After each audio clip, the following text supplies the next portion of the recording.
REET answer की इस बार जितनी विवादों में रही है उतनी पहले शायद कभी नहीं रही। वैसे तो हर एक प्रश्न पत्र जो कॉम्पिटिटिव एग्जाम का है, वो आरपीएससी का है चाहे बोर्ड का है, वो विवादों के घेरे में रहना एक परंपरा बन गई है।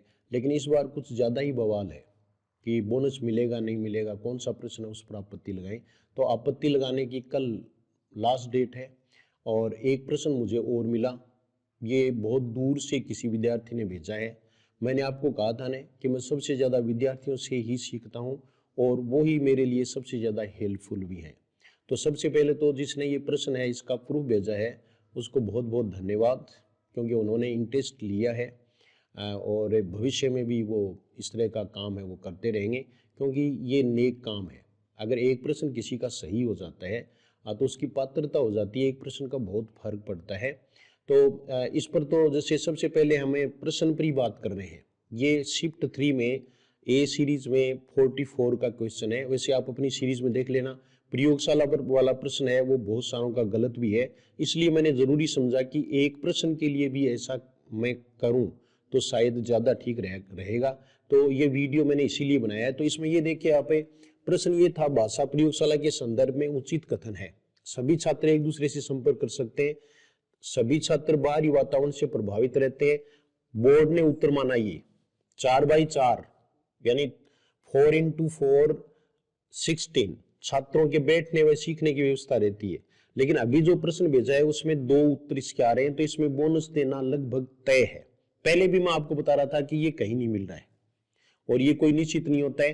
कुछ ने आपत्ति लगाई होगी तो वो गूगल सर्च करके भी लगाई होगी, ऐसा कर सकते हैं तो किया होगा। अब ये देखिए कि इसमें प्रूफ क्या है और अपन देखते हैं अब प्रूफ। ये देखिए दूरस्थ शिक्षा निदेशालय जम्मू विश्वविद्यालय का है और ये पाठ्य सामग्री है। पाठ्य सामग्री में देखो आप,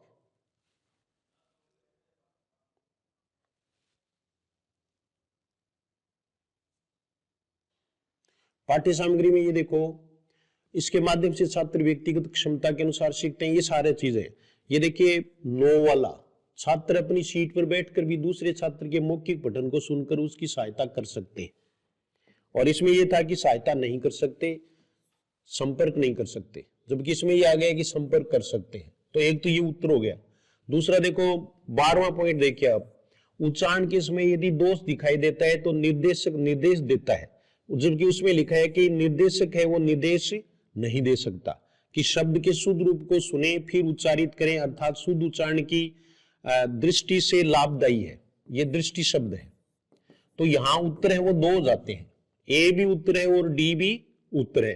तो इसका मतलब इस प्रश्न पर बोनस मिलना चाहिए। तो आप जो है वो ये प्रूफ है वो लगा सकते हैं। प्रूफ के लिए आप टेलीग्राम पर देख सकते हैं, जीएस हिंदी क्लासेस टेलीग्राम पर ये प्रूफ भी मैं डाल दूंगा और उससे आप जुड़ गए होंगे। नहीं जुड़े हैं तो आप जुड़ करके और उसमें ये डाल दें। एक सूचना वो मैंने आपको पहले दे दी थी कि चतुर्थ श्रेणी कर्मचारी के लिए इंग्लिश की क्लासेज है वो आज ही शुरू हो जाएंगे, यानी 30 मार्च को 7:15 बजे से क्लासेज है वो शुरू हो जाएंगी। तो आप जो भी ये परीक्षा दे रहे हैं उनको आप एक कन्वेंस करेंगे और उनको बताएंगे और वो जीएस हिंदी क्लास से जुड़ जाएं और अपनी पढ़ाई शुरू कर सकते हैं। तो ये पूरा का पूरा उनको इंग्लिश और मैथ्स जो सबसे टफ सब्जेक्ट है वो सबसे पहले पूरे करेंगे और बहुत ही सरल रूप से पूरे करेंगे। जिसका डर है वो ही पहले दूर करेंगे। जैसे अपने कहावत भी है ना एक, कि डर कर गया डर निकले, यानी ये बहुत आसान सब्जेक्ट है जिनसे हम डरते हैं। गांव के लड़के विशेष रूप से डरते हैं। गांव चाहे शहर हो, जो जरूरतमंद है वो तो जरूरतमंद है ही। तो इसके लिए जो है वो ये किया गया है। एक चीज आपको और बतानी है कि राधिका टेस्ट सीरीज पर 60% ऑफ है, वो 2 अप्रैल तक है, 30 मार्च से 2 अप्रैल तक। तो फर्स्ट ग्रेड के लिए बहुत कारगर है, आप वो खरीद सकते हैं। इसके अलावा Maithili test series second grade के उस पर भी 40% ऑफ है, तो आप ले सकते हैं। सभी कोर्सेज है उस पर 20% ऑफ है। अगर आप सामान्य हिंदी की तैयारी करना चाहते हैं तो सामान्य हिंदी की जो है वो अलग से एक वो कोर्स है और वो आप ले सकते हैं, सामान्य हिंदी व्याकरण। तो ये चीजें भी मैंने आपको बता दी हैं। अब एक जो लफड़ा है वो चल रहा है नॉर्मलाइजेशन का। तो क्यों बेकार में चिंता करते हो, नॉर्मलाइजेशन करना बोर्ड का काम है। कुछ यूट्यूबर हैं वो तो ये कहते हैं कि नहीं होगा, कुछ कहते हैं कि होगा ही, या थर्ड शिफ्ट को फायदा होगा, सेकंड शिफ्ट को फायदा होगा। अब मैं किसका पक्ष ले लूं, सेकंड का ले लूं, थर्ड ले लूं, और मेरे पक्ष लेने से या नहीं लेने से होता भी क्या है? ठीक है, बस जिसमें आपत्ति जाएगी तो उनका एक क्राइटेरिया होता है, उसके आधार पर नॉर्मलाइजेशन हो तो सकता है, लेकिन ये नहीं है कि नॉर्मलाइजेशन होगा ही, हो सकता है।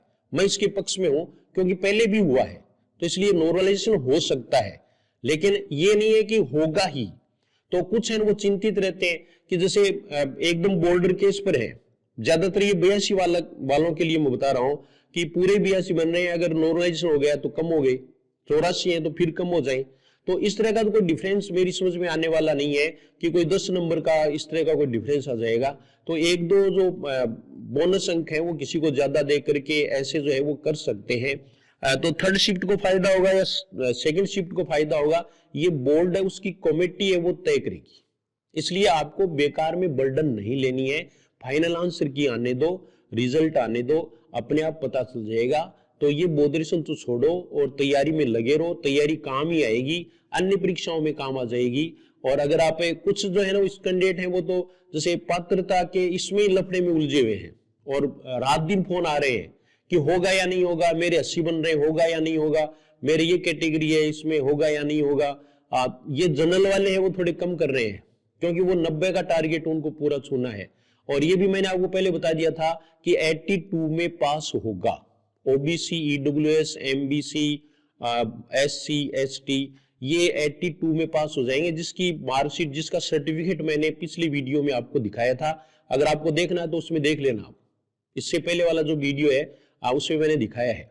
और ये चतुर्थ श्रेणी वाली बात है ना, वो जरूर सबको बताना। और क्योंकि आज नवरात्र है वो शुरू हो गए हैं, तो नवरात्र से ही इसकी शुरुआत कर रहे हैं। तो माँ जगदम्बे, माँ दुर्गा है, वो सबकी सहायता करें और जो भी है वो पात्र हो जाएं, मेरा ये मानना है। और मैं आपके उज्जवल भविष्य की कामना करता हूं।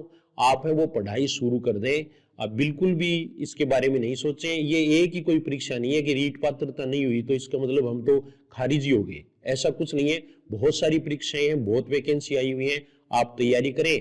और फर्स्ट ग्रेड वाले हैं, उनके फर्स्ट पेपर वाले हैं, वो भी इंग्लिश की जो क्लास है वो जरूर लें, उनको 2-3 प्रश्नों का फायदा हो जाएगा। फिर मैथ्स की क्लास भी लें, 2-3 प्रश्नों का फायदा हो जाएगा। अभी भी 3 महीने के लगभग हैं वो बाकी हैं, अभी टाइम है, इतनी जल्दबाजी नहीं करें। और तावड़ी सो बावड़ी, इसलिए आप जो है वो धैर्य रखें, धैर्य रखना बहुत जरूरी है। तो ये बातें आप समझ गए होंगे। और इस प्रश्न पर आप लगाना चाहिए प्रयोगशाला वाले पर, तो ये प्रूफ है वो दे सकते हैं। जितनी ज्यादा आपत्ति लगेगी तो उनको सोचना पड़ेगा, बोर्ड है वो कंसीडर करेगा और निश्चित रूप से कंसीडर करेगा। मैं इसको लेकर के आशान्वित हूं। बाकी तो सब कुछ है वो बोर्ड के पाले में है कि वो क्या करे क्या नहीं करे, वो जाने और उसका काम जाने। लेकिन मैं तो ये कहूंगा कि बोर्ड को भी भगवान सद्बुद्धि दे, माँ दुर्गा सद्बुद्धि दे कि वो न्याय करे। धन्यवाद।